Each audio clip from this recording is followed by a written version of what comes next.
ना मुझे आपके पैसे चाहिए, ना मुझे आपकी संपत्ति चाहिए। पापा बस एक वचन चाहिए। राजा अपने पापा ही हीरामल से कहा। दरअसल कुछ साल पहले राजा के बड़े भाई राकेश की शादी बेहद ही संस्कारी स्वाभिमानी रीतू के साथ हुई थी, जिसने आते ही उनके घर को स्वर्ग बना दिया था। सुबह 4 बजे उठकर जब वह मंदिर में आरती करती तो घर का वातावरण भक्तिमय हो जाता था। उसके बाद जल्दी जल्दी से सबकी पसंद का खाना बनाकर खिलाने के बाद घर का काम निपटाकर सिलाई कढ़ाई और तरह तरह के अचार बनाने लग जाती थी। उसके इन्हीं गुणों के कारण घर के सभी लोग उससे बहुत प्यार करते थे। राकेश तो जैसे उसे अप पर जान छिड़कता था। घर पर सभी लोगों का प्यार पाकर रीतू फूली न समाती थी, लेकिन अचानक हुई एक घटना ने उसका मन इतना दुखी कर दिया कि वह हमेशा के लिए अपने ससुराल छोड़कर अपने मायके चली गई थी। घर में वैसे तो सभी लोगों का बर्ताव उसके लिए बेहद अच्छा था, परंतु उसके ससुर का बर्ताव उसके प्रति कुछ ज़्यादा अच्छा नहीं था। कई बार जब वे ऑफिस से घर आते तो शराब के नशे में धुत रहते थे। जब उसकी सास उनसे शराब पीने के लिए मना करती तब वे उसकी सास को बुरी बुरी गालियां देने लग जाते थे। एक बार शराब के नशे में जब वे उसकी सास को गालियां दे रहे थे तब रीतू ने उन्हें गाली देने से मना किया तो उन्होंने रीतू को कुछ अशब्द कह दिए थे, जिससे उसका मन इतना आहत हुआ कि उसने उसी वक्त अपना ससुराल छोड़ दिया था। जब वह ऑफिस से आने के बाद राकेश को इस घटना का पता लगा तो उसने रीतू से माफ़ी मांगा।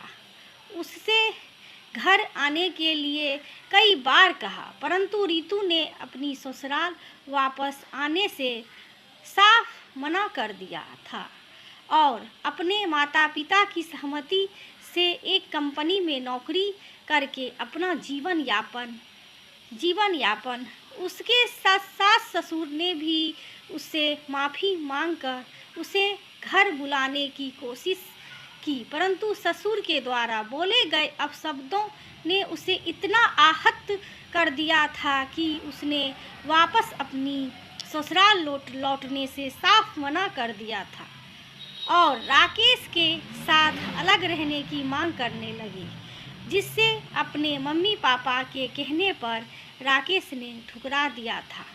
राजा के मन मस्तिष्क पर इन सब बातों का बहुत बुरा प्रभाव था। कुछ समय पहले ही उसके पापा के पास उसकी शादी के प्रस्ताव आया था, जिससे उसके पापा ने मंजूर कर लिया था। उसके पापा के पास कुछ पुश्तैनी संपत्ति और पैसा था, जिससे वे अपने दोनों बेटों में बराबर बांटना चाहते थे।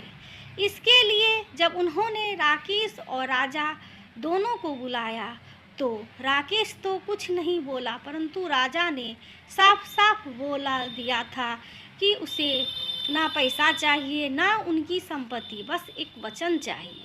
राजा की बात सुनकर उसके पापा आश्चर्य से बोले, यह तू कैसी बात कर रहा है?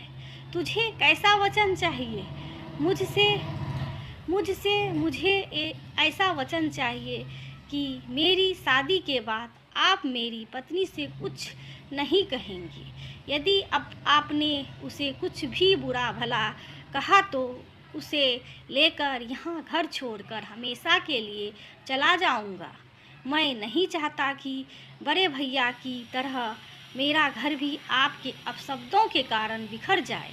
राजा की बात सुनकर उसके पापा शर्मिंदा हो गए थे, क्योंकि उनकी यही गलती से उनकी बड़ी बहू रूठकर अपने घर चली गई थी। अब वह नहीं चाहते थे कि उनकी किसी गलती से उनके छोटे बेटे का घर भी बिखर जाए। इसलिए पश्चाताप भरे स्वर्ग में उन्होंने राजा से कहा, ठीक है बेटा, मैं तुझे वचन देता हूँ, आज के बाद ना तो मैं शराब पीऊँगा और ना ही किसी को गाली दूँगा। मैंने देख लिया है, जिस घर में नारी का अपमान होता है उस घर में से खुशियाँ भाग जाती है। तेरी मम्मी ने मुझे बहुत समझाया था, परंतु मैंने कभी उसकी बात मानी नहीं और उल्टा उसे गाली देकर उसका अपमान करता रहा। वह डरपोक थी, इसलिए मेरा अपमान सहती रही, परंतु तेरी भाभी स्वाभिमानी थी, जिसने डर से ज़्यादा अपना सम्मान प्यारा था, इसलिए वह निडर होकर अपने मायके चली गई और स्वाभिमान के साथ पैसा कमाकर अपना पेट भर रही है।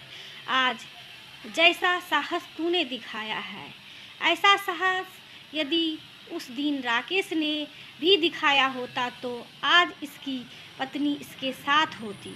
आज मैं तेरी मम्मी से भी अपनी गलती के लिए माफ़ी मांगता हूँ। कहते हुए हीरामल ने जैसे ही पत्नी के सामने अपने दोनों हाथ जोड़े तो उसने अपने बेटे की तरफ गर्व से देखते हुए उन्हें माफ़ कर दिया।